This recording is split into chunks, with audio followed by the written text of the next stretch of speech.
ikaunang araw ng Abril, ginugunita ang April Fool's Day.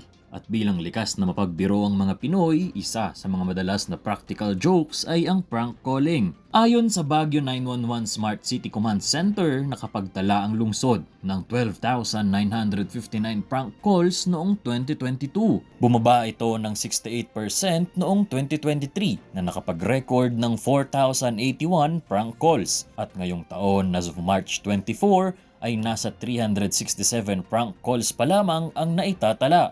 Nagpapakita sa patuloy na pagbaba ng kaso ng prank calling sa emergency hotline ng Baguio 911. For this past 6 months, we actually see that there's a great decremental trend for our prank calling. For this January to March, talagang nakita natin na talagang bumababa na. Hindi magandang biro ang prank calling lalo na sa mga emergency hotlines.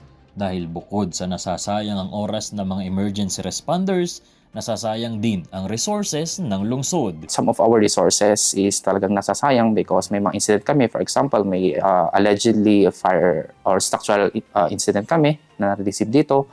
But when we dispatch our BFP personnels and then when we ask for update, actually wala naman palang sunog. Sa isang linggo, nasa humigit kumulang 1,000 legitimate calls ang natatanggap na tawag ng Baguio 911. Hindi ito biro, lalo na kung buhay ng isang tao ang nakasalalay.